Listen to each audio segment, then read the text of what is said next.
দুর্ভাগ্যের বিষয় আজকে শহীদ জিয়াকে যারা দামাক আকারে হাজির করেছে, শহীদ জিয়ার বিরুদ্ধে বিভিন্নভাবে যারা ব্যঙ্গাত্মক করেছে, তাকে মিলিটারি রোলার হিসেবে সাজিয়েছে, তারাই আজকে বিএনপির বড় বড় বন্ধু সাজার চেষ্টা করছে।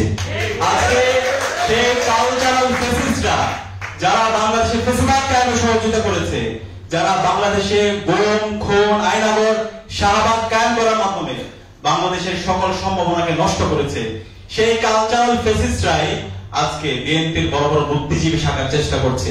আমাদের এই জায়গা অবস্থান পরিষ্কার, এই কালচারাল ফ্যাসিস্টদের বিরুদ্ধে আমাদের সবার অবস্থান পরিষ্কার করতে হবে। সেটা জামাত হোক, সেটা বিএনপি হোক, সেটা এনসিপি হোক, বাংলাদেশের যত রাজনৈতিক দল হোক, কালচারাল ফ্যাসিবাদের বিরুদ্ধে আমাদের লড়াই সংগ্রাম জারি রাখতে হবে। তারা এই জাতির শত্রু। বাংলাদেশের ভবিষ্যতে যদি কোনো সংকট তৈরি হয়, এই কালচারাল ফ্যাসিস্টরাই করবে। তারা এই দিল্লির দালালি এখানে করবে, তারা এখানে বাদশাহ কায়েম করবে, তারা আবার এখানে শাহবাগ কায়েম করবে। সুতরাং তাদের বিরুদ্ধে আমাদের সব সময় প্রতিবাদ প্রতিরোধ জারি রাখতে হবে।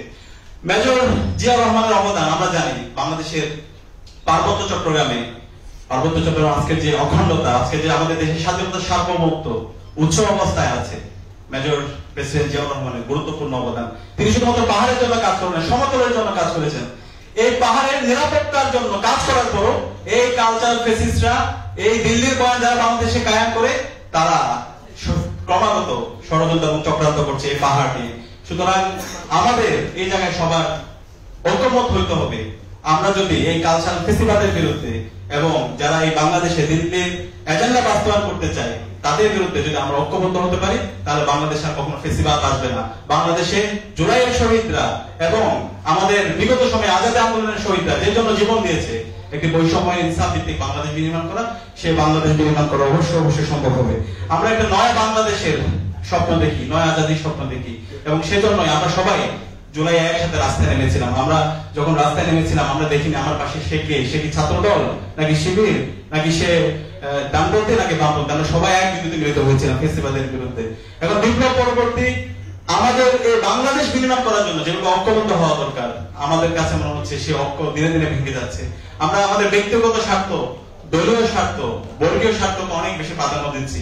54 বছর পরে আমাদের যে ঐতিহাসিক সুযোগে আসছে, এই সুযোগকে যেন আমরা হেলায় দোলায় আমাদের ব্যক্তিগত স্বার্থ, দলীয় স্বার্থ, এর কারণে আমরা যেন নষ্ট না করি। আমরা যদি এই সুযোগকে নষ্ট করি, আমরা যদি ফ্যাসিবাদের উপাদানগুলোকে আবার রেখে দিই, আমাদের রাষ্ট্র প্রকল্পকে, রাষ্ট্র কাঠামোকে সংস্কার না করি, তাহলে এই জাতি আমাদেরকে আর কখনো ক্ষমা করবে না, আমাদের শহীদরা আমাদেরকে ক্ষমা করবে না।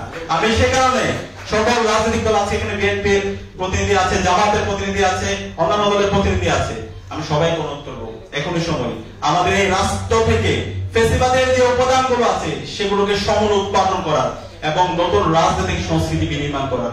সেই নতুন রাজনৈতিক সংস্কৃতি যদি আমরা বিনির্মাণ করতে পারি, আমরা যদি ন্যাশনাল কনসেনসাসে আসতে পারি, তাহলে আগামীর বাংলাদেশ অনেক সম্ভাবনা। আমি আশা করব সে জায়গায় আমরা সবাই ঐক্যবদ্ধভাবে জুলাই যেভাবে আমরা রাজপথে নেমেছি, আমরা বিপ্লব পরবর্তী স্বপ্নের বাংলাদেশ, শহীদের আকাঙ্ক্ষার আলোকে বৈষম্য ইনসাফ ভিত্তিক বাংলাদেশ নির্মাণ করার জন্য সবাই ঐক্যবদ্ধভাবে লড়াই করবো। সে আহ্বান জানিয়ে আমি